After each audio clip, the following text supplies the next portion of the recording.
trasfondo político de la novela de Overlord es terrible, hermano. Es horrible, es despiadado, tétrico. A los pobres ciudadanos de a pie se los culean todos los años.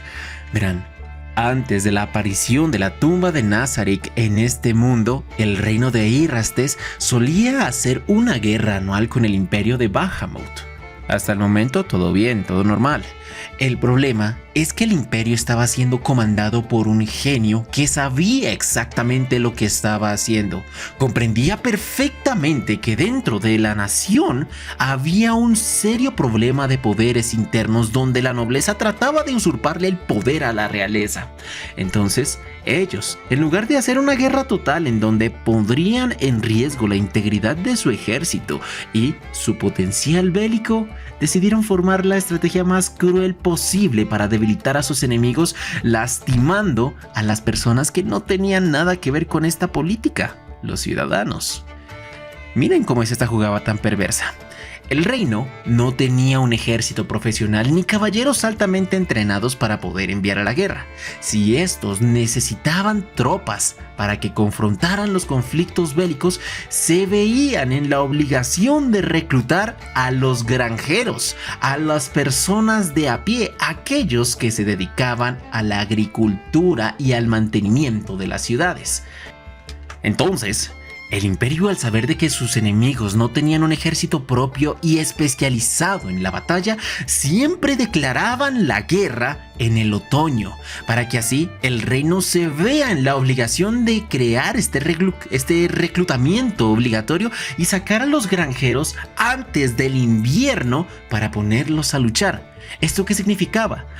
En pleno momento de cosecha, justo cuando está a punto de llegar el invierno y se necesita la mayor cantidad posible de mano de obra, todos son sacados de los campos para ir a una guerra inútil que simplemente es mera formalidad. Por supuesto, el imperio lleva muchísimos soldados para amedrentar a sus enemigos. Ellos, al ver la presencia de tantas tropas, necesitan sacar también una cantidad de soldados que no pierdan de los que están presenciando.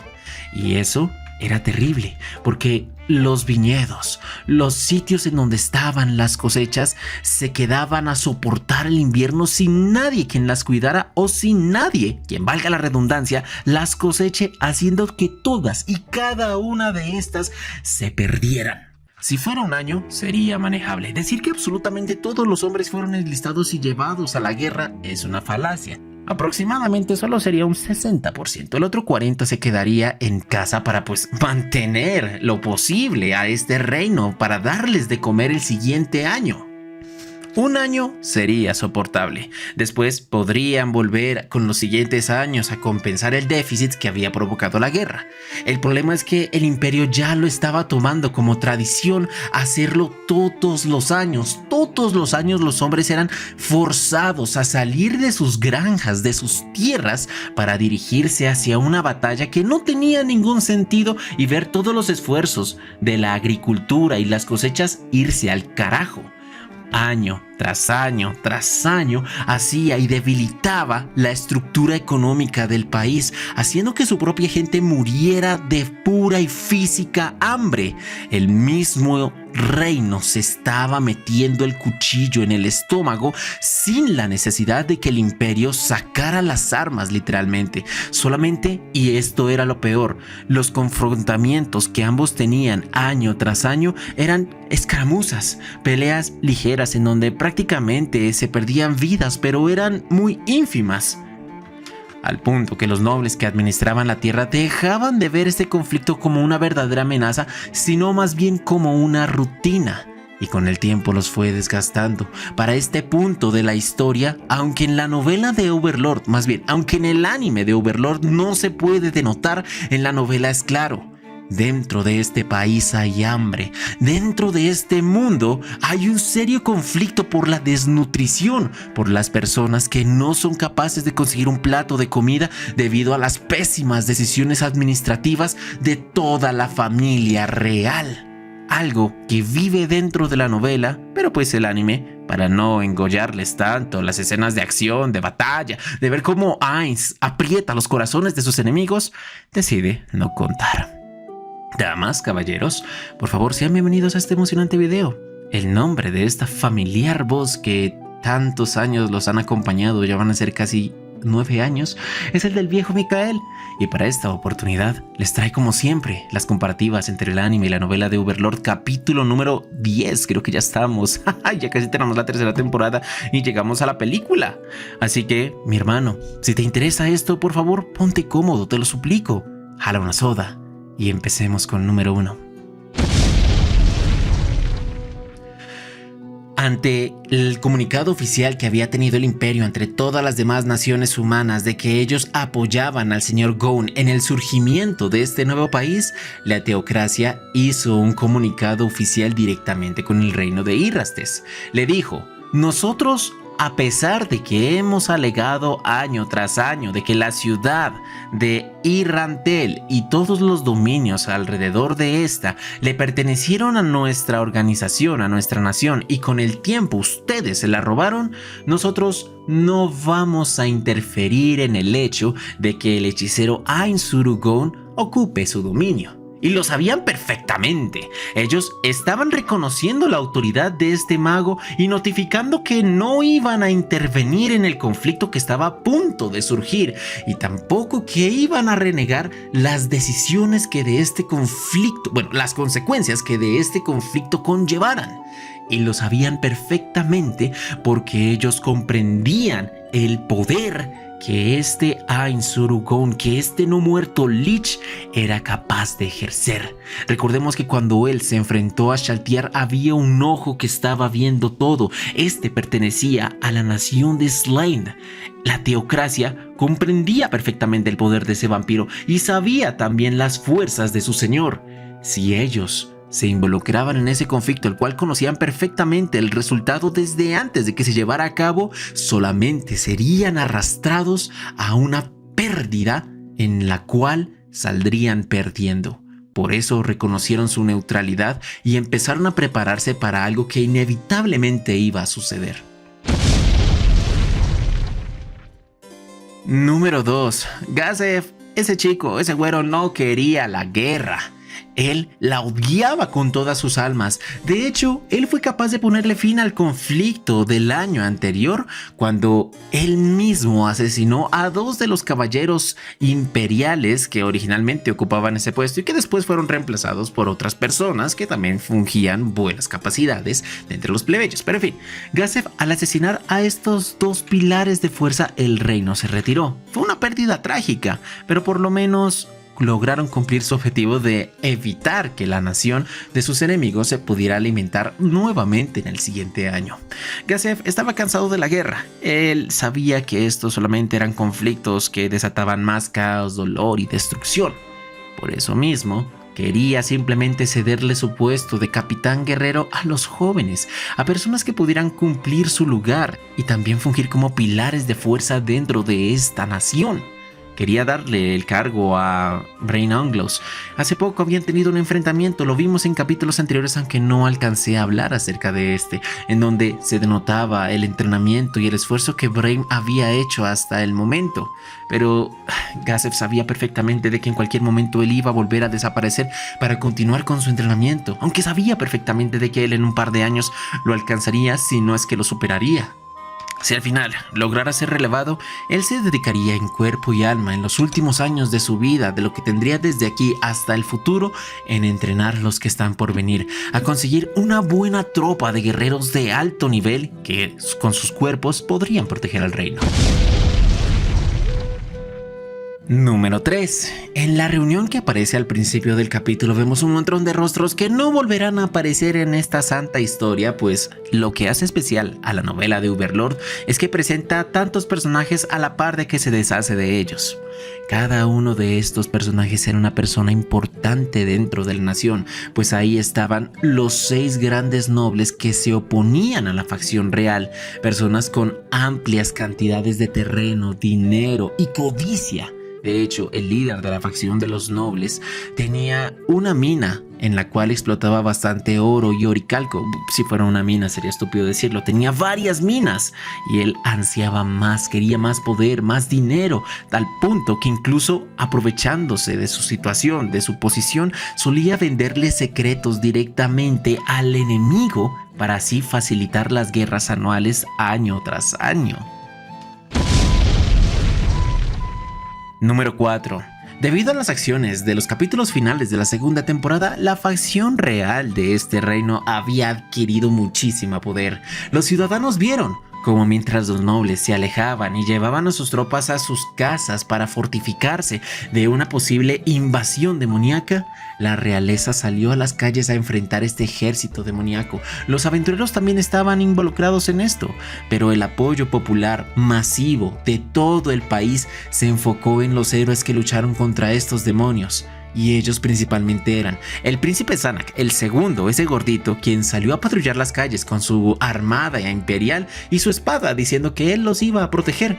En ese preciso momento, para nadie le sería extraño decir de que él sería el próximo rey. Después de todo, el primer príncipe, su hermano, decidió recluirse en el castillo mientras temblaba, protegido por todos sus guardias. Número 5. Vemos que en un momento cuando los nobles están hablando con el rey, dicen que existía la posibilidad de evitar toda la guerra si simplemente entregaban una ciudad que, en términos de territorio, no representaba mucho espacio, que digamos. Era básicamente unos cuantos píxeles dentro del mapa mundial. Pero el rey sabía que no podía hacerlo. Utilizó la excusa de que un regente no puede ofrecer sus tierras sin pelear. Mentira. Él comprendía que lo único que quería la facción de los nobles es debilitar el poder de la realeza.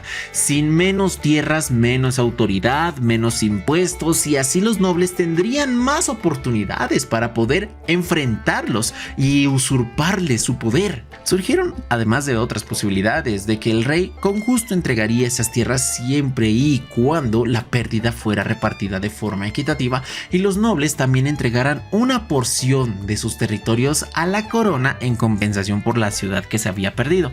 Pero cuando se meten en las billeteras personales de cada uno de estos, ninguno dio el paso hacia adelante. Número 6. En la campaña de reclutamiento hacia las granjas, ¿cuántas personas fueron capaces de poder participar en este conflicto bélico? Pues la corona fue capaz de reclutar de manera forzosa a más de 250,000 personas. Recordemos lo que pasó en ese conflicto, no es necesario que los asuste los spoilers. Momonga les invocó más de 100 corderos malditos que los aplastaron a todos. Ya las repercusiones económicas que tendría matar a todas las personas que generaban la comida en un país, hablaremos de eso en su debido momento. Pero también otra curiosidad que hay dentro de esta escena es ver cómo el Marqués Raven, quien secretamente era quien dirigía la facción de la nobleza y la facción de la realeza y los mantenía equilibrados para que este país aún funcionara, en el momento en el que él habló, todos, sin excepción, ya sea de facción noble o facción real, empezaron a hacerle caso. Ninguno iba a contradecir las órdenes del mandamás y aún manteniendo esas apariencias de ser independientes dijeron: está bien, es nuestra obligación defender el país en el que nos encontramos. Esto es obvio, no hay necesidad de pelear entre todos nosotros, decían los sapoperros. Número 7. ¿Por qué razón el primer príncipe estaba tan empeñado en participar en la guerra y obtener reconocimiento militar? La razón era sencilla: su hermano se estaba adelantando en la carrera. Él, a pesar de que tenía un cuerpo musculoso tallado por el ejercicio y el entrenamiento, las acciones que había tenido hasta el momento solo denotaban que era un cobarde. Su hermano había enfrentado a demonios, había tomado las oportunidades que se necesitaban para ganarse el favor de todo el público y de todos los nobles. Por el contrario, él no tenía nada, incluso su intelecto era peor. Por eso, si quería volver a recortar la diferencia que había entre él, necesitaba como mínimo logros militares marciales que conseguiría en el campo de batalla contra los enemigos nacionales. Número 8. Vemos que el marqués después se va a su hogar, se sienta en una pequeña habitación y descúbrase que en este lugar él redactaba las órdenes y las enviaba a todos los demás nobles de todas las facciones. Básicamente, en este pequeño cuarto es en donde se redactaban todas las órdenes nacionales que hacían que este reino aún pudiera sobrevivir, se mantuviera. Era precisamente muy pequeño debido a que no tenía ventanas y estaba recubierta con varias láminas de cobre. ¿Por qué cobre? Para que así pudiera prevenir magia de espionaje, magia de localización y así mantener todo en orden. Él se agarró la cabeza diciendo que sinceramente estaba acabado, güey, no quería seguir con este trabajo. Era demasiado estresante. Reflexionó acerca de las crisis alimentarias que estaba pasando el país, de cómo una guerra civil iba a explotar en cualquier momento porque la población tenía hambre. Y lo peor de todo, él estaba solo, a diferencia del imperio, que tenía un montón de gente competente, ya que ellos buscaban en todos los lugares, hasta en la basura, por talento humano, el cual pudieran explotar. El reino no lo tenía por su política de solamente los nobles trabajan en los altos cargos. Puta, eso le daba un dolor de cabeza porque hacía que la cantidad de personas competentes que pudieran estar en su colaboración se contaran con los dedos de media mano. A él le urgía una persona en quien confiar y poder discutir esta situación, tratar de averiguar qué podrían hacer a continuación. Por eso le encantaba tanto el segundo príncipe y la princesa Renner, su capacidad intelectual y también las capacidades que ellos tenían para tomar cartas en el asunto y resolver problemas eran tan grandes como las de él mismo, haciendo que quizás sean las únicas personas que él consideraría dignas para suceder la corona, para ser quienes administren este reino. A él se le había prometido convertirse en el primer ministro si el segundo príncipe llegara a la corona, y no tenía la más duda de que él iba a cumplir su promesa. Él sabía perfectamente que hombres listos es lo que necesita un país para que prospere, y si subía a un burro por favores políticos al cargo de dirección nacional, simplemente le esperaba la destrucción, y sabía que un hombre listo no lo iba a hacer. Número 9. ¿Sabían ustedes que el Marqués Raven, antes de ser lo que es ahora, quería usurpar la trono? Quería usurpar la corona y convertirse en el rey. Él estaba pensando en hacer actos de traición desde que era joven. Él pensaba que su deber divino, por el cual él viajó hasta este planeta, fue convertirse en el rey de este país. Ese era su sueño y toda su vida la vivió trabajando para eso. Trabajó con personas de todas las clases, nobles, ricos, pobres, plebeyos, formando conexiones por todas partes con la realeza, con la nobleza, con asesinos. Él trató de convertirse en el verdadero dirigente oculto entre las sombras. Y ese era su plan. Incluso cuando se casó, todo era parte de una herramienta, de un plan maquiavélico para conseguir sus logros. Pero todo cambió un día. Nació su primer heredero y él lo miraba simplemente más como otro peón. Se acercó y cuando lo iba a tocar, este pequeño niño le agarró con su diminuta mano su dedo meñique. Y aquí, sin que nadie se diera cuenta, sin que nadie lo llorara, sin que nadie pudiera presenciar ese acto, aquel hombre codicioso que solamente buscaba sus objetivos finales, falleció, murió de forma instantánea, pues el calor de este niño, el calor de este bebé, transformó por completo la oscuridad que había en su corazón, y él lo entendió. Ahora que era padre, debería dedicar toda su vida y toda su existencia para proteger a este niño. Se aseguraría de darle la vida que merece, el esfuerzo, la calidad que necesitara, y por eso decidió salvar a este reino. En varias oportunidades él dijo: ¿sabes qué? Yo quisiera destrozar el reino. Hay gente tan estúpida que lo está dirigiendo que simplemente lo va a llevar a su destrucción inevitable. Pero decidió no hacerlo por la existencia de su hijo. Ese hombre codicioso solamente esperaba verlo sonreír y quería darle, para que así él pudiera gobernar su territorio, un lugar en relativa paz. No iba a dejarlo en un infierno, no, por supuesto que no. Quería ofrecerle algo más. Quería ofrecerle la oportunidad de vivir feliz también. Y es por eso que él mismo trata de trabajar tan duro por él. Su esposa inevitablemente se dio cuenta de este cambio. Ella vio que la personalidad de su esposo fue completamente torcida. Pasó de ser un hombre frío, calculador, que jamás hacía expresiones de cariño y que miraba con desdén a todo, a ser un padre comprometido y plenamente meloso con ese pequeño muchacho. Todas sus acciones iban dirigidas hacia su bienestar. Y ella pensó en una comparativa: ¿quién es este sujeto? ¿Qué hiciste con mi esposo? Se dio cuenta del cambio rápidamente, pero lo prefirió así. Número 2. 2 días después de esta primera reunión en donde se empezó a hablar acerca de la directriz del imperio, se reunió nuevamente un consejo de guerra. Los soldados ya habían sido reclutados de manera forzosa de los campos y todos estaban en las afueras del castillo en un supuesto entrenamiento. Su equipamiento era pobre, miserable, unas cuantas cotas de mata oxidadas con unas lanzas sin filos dispensadas para que los maten más rápido a sus propios hombres. Estaban apuñalando maniquíes en el patio, tratando de mejorar levemente las habilidades que ni siquiera tenían con sus rastrillos. Tenían cara de desesperados y muertos vivientes porque era lo mismo de todos los años. Ser obligados a ir a un conflicto sin sentido para volver a sus hogares y no encontrar nada de comida debido a que el cruel invierno la había devastado toda. Algo duro sin duda alguna. Número 11. ¿Por qué no se utilizan aventureros dentro de las guerras? Este fue un comentario que dijo el primer príncipe y todos en la sala lo empezaron a mirar como un tonto, un pendejo debido a que no tenía tierras que administrar.